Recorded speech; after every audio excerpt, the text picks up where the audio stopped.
नमस्कार, मेरे YouTube channel में एक बार आप लोगों का फिर से बहुत बहुत स्वागत है।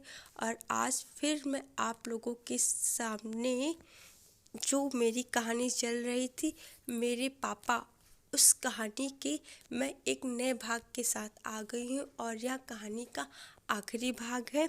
तो अगर आप लोगों ने इस कहानी के पहले के भागों को नहीं देखा है तो वीडियो वाले सेशन में जाकर एक बार प्लीज़ ज़रूर देखें, ताकि आप लोगों को पता चल सके कि कहानी की शुरुआत कैसे होती है और कहानी में कौन कौन से कैरेक्टर हैं।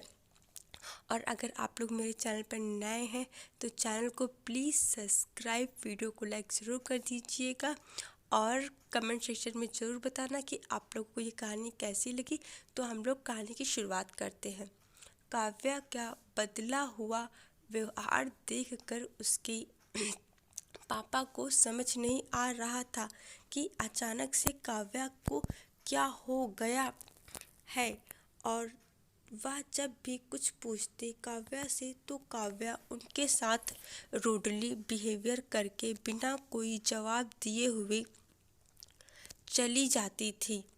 और जब उसके पापा ने उसकी दादी से बात किया तो उसकी दादी ने काव्या से पूछा, तो काव्या ने दादी को पूरी बात बताई।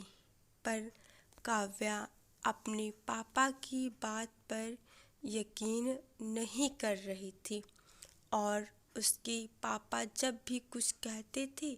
और एक दिन काव्या का मोबाइल हैंग कर रहा था और काव्या उस टाइम गाना सुन रही थी।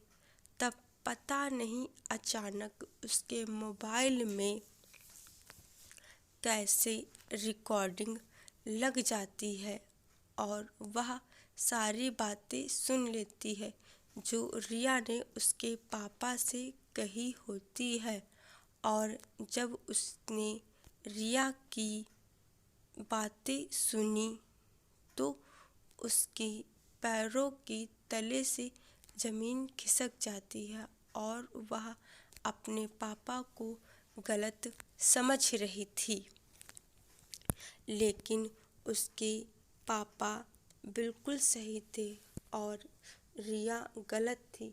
काव्या ने अपने पापा को गलत समझा और उनके साथ जो बर्ताव किया उस बात के लिए उसे बहुत पछतावा है। और जब शाम को उसके पापा घर आते हैं ऑफिस से तो वह दरवाजे पर ही वेट कर रही होती है। जब पापा आते हैं तो दौड़कर अपने पापा के गले लग जाती है और रोने लगती है।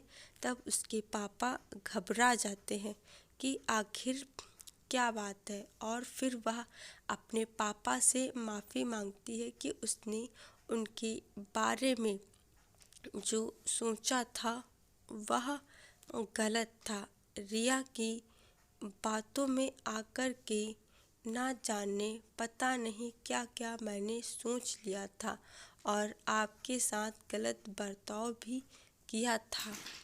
तब उसके पापा को समझ आता है कि काव्या किस टॉपिक के बारे में बात कर रही है। और फिर उसके पापा ने कहा, नहीं मेरी बेटी, मैं कभी ऐसा कोई गलत काम नहीं कर सकता हूँ। और फिर काव्या कहती है कि मुझे नाज है कि आप मेरे पापा हैं। आशा करती हूँ कि आप लोगों को ये कहानी ज़रूर पसंद आई होगी और प्लीज़ आप लोग इस कहानी के सारे भागों को ज़रूर देखिएगा। तो आप लोग को कहानी समझ में आएगी कि कहानी क्या है। और वीडियो को लाइक ज़रूर कर दीजिएगा, चैनल को सब्सक्राइब कर दीजिएगा और कमेंट सेक्शन में ज़रूर बताइएगा कि आप लोगों को ये कहानी कैसी लगी।